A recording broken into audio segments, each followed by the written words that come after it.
rekan-rekan semua, pada video kali ini saya akan menjelaskan tentang jenis-jenis dari perusahaan migas. Kalau saya bertanya ke seseorang, katakanlah saya minta Anda untuk menyebutkan nama-nama perusahaan migas, kemungkinan besar Anda akan menjawab Chevron, Shell, Exxon, Schlumberger, Halliburton, ya seperti itulah.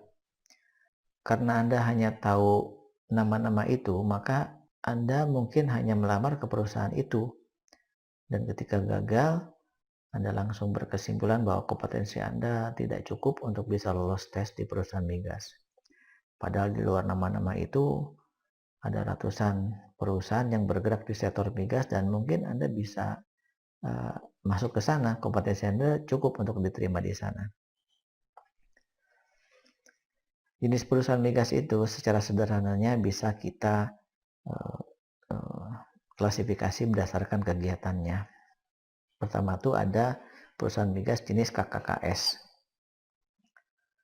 KKKS ini adalah singkatan dari kontraktor kontrak kerjasama. Maksudnya perusahaan ini bekerja sama dengan pemerintah, di mana pemerintah ini diwakili oleh SKK Migas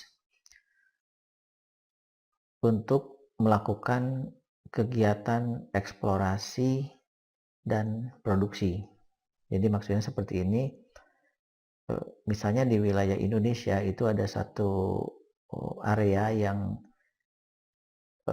ditenggarai memiliki kandungan minyak, tapi untuk menyelidiki dan membuktikan dan mengeluarkan minyaknya itu biayanya sangat besar. Mungkin bisa 700 miliar sampai 1,5 triliun mungkin untuk biaya eksplorasi itu mahal sekali. Indonesia dengan APBN yang jumlahnya tidak besar mungkin itu terlalu boros, sangat membebani APBN, sehingga pemerintah menawarkan ke perusahaan oil company untuk bekerja sama, katakanlah Chevron. Jadi Chevron diminta untuk melakukan penyelidikan dan mengeluarkan minyaknya dengan biaya dari Chevron. Kalau misalnya berhasil, pemerintah akan mengganti biaya tersebut dalam bentuk cost recovery. Tapi kalau tidak berhasil, itu tidak akan diganti. Katakanlah Chevron berhasil, kemudian nanti minyak yang keluar itu akan diangkat, di lifting, dan nanti dibagi. Misalnya pemerintah 60%, Chevron 40%, kira-kira seperti itulah, tergantung dari kontraknya. Tapi mulai dari 2017 ada skema baru namanya growth split. Growth split itu tidak ada lagi cost recovery, jadi nggak keluar minyaknya, pemerintah nggak akan ganti. Jadi ke KKS itu harus benar-benar efisien. Nah, contoh perusahaan migas ini yang KKS itu contohnya kayak Total, Exxon, Chevron, Shell, ConocoPhillips, seperti itu. Nah, setelah kontraknya itu ditandatangani, maka KKKS akan meminta perusahaan jenis geosurvey untuk melakukan eksplorasi atau penyelidikan. Apa benar di situ ada minyaknya? Maka perusahaan geosurvey ini akan menggunakan berbagai metode, misalnya metode menggunakan sistem seismik untuk memetakan, untuk menyelidiki patahannya di dalam tanah itu, kemudian berbagai survei lah. Outputnya adalah laporan apakah di situ memang ada minyaknya, potensinya berapa, secara ekonomis layak apa tidak, secara teknis itu bisa diambil apa tidak. Bila jawabnya positif, ya maka akan dilanjut dengan proses pengeboran atau drilling. Nah, dan nanti KKKS ini akan menunjuk perusahaan drilling, contohnya seperti Atlantic Ocean, untuk melakukan pengeboran. Ketika proses drilling itu ada perusahaan pendamping, jenisnya namanya tuh oil service. Contohnya seperti Halliburton, Schlumberger, mungkin ini Anda sering dengar.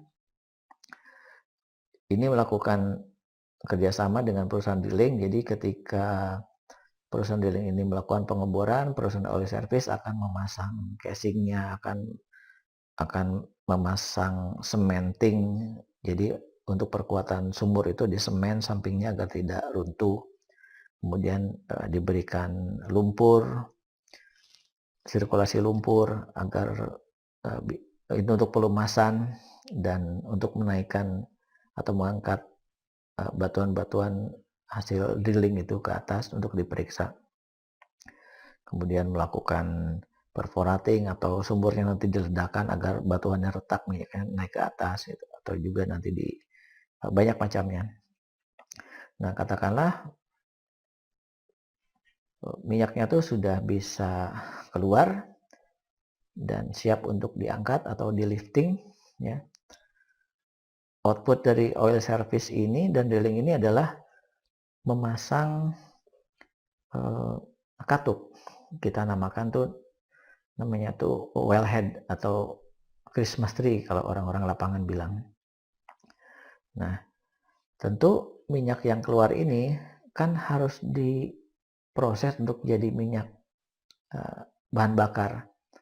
Nah, untuk itu perusahaan KKKS akan meminta perusahaan engineering untuk melakukan studi atau rancangan awal. Kira-kira berapa investasi yang harus dikeluarkan dan bentuknya seperti apa. Di sini ada di proses desain awal. Tujuan dari proses engineering ini yang kita biasa menyebutnya namanya front end engineering design atau disebut FEED, itu adalah untuk mengetahui berapa nilai investasi yang harus dikeluarkan oleh KKKS untuk membangun fasilitas pemrosesan minyak tersebut. Perusahaan engineering ini misalnya seperti AMEC, Polri, Teknip, ada banyak. Nah, setelah fase desain awalnya selesai, maka nanti meningkat ke fase detail. Jadi desainnya itu akan lebih didetailkan. Kalau dari FEED kelengkapannya mungkin baru 60%, itu belum bisa untuk dikonstruksi. Untuk itu perlu didetailkan. Jadi kalau di proses FEED banyak asumsi, masih banyak asumsi. Nah, kalau engineering itu dengan data yang lebih update. Nah, setelah selesai di proses detail design, ya, itu dilakukan oleh perusahaan engineering, misalnya seperti AMEC, Polri, Teknip, Kellogg Brown Root, itu seperti itu.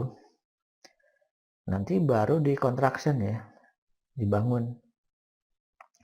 Jadi kalau misalnya Anda pernah lihat lowongan kerja perusahaan EPC atau EPC memerlukan karyawan bla bla bla bla bla, yang dimaksud EPC itu adalah kontrak kerja mulai dari perencanaan atau engineering, procurement itu pengadaan barangnya, dan kontraksi itu pembangunannya. Nah, contoh perusahaan EPC itu adalah seperti misalnya McDermott, Saipem, Nisconi, kemudian Bakri Offshore Construction. Gitu. Nah, ketika fase construction juga itu banyak vendor. Banyak sekali vendor. Ada vendor tangki, ada vendor mesin, ada vendor instrumen, ada vendor electrical. Banyak sekali. Nah, setelah dibangun, kalau misalnya tempatnya itu di lepas pantai, maka harus dibawa. Dipasang di sana ada perusahaan installation. Contohnya seperti Saipem, DNB, ada Subsea 7 seperti itu. Dan setelah dipasang, selesai, kemudian akan dikembalikan atau diserahkan ke KKKS untuk dioperasikan. Ya, kira-kira seperti ini. Jadi kalau misalnya yang sering kita ketahui itu umumnya adalah perusahaan KKKS. Ada taunya cuma Total, Exxon, Chevron, ya kan? Atau drilling service, Halliburton, Schlumberger. Padahal Anda bisa melamar kerja ke perusahaan geosurvey, bisa ke perusahaan engineering, bisa ke construction, bisa ke inspection, bisa ke vendor, bisa ke installation, banyak sekali. Dan itu jumlahnya ratusan.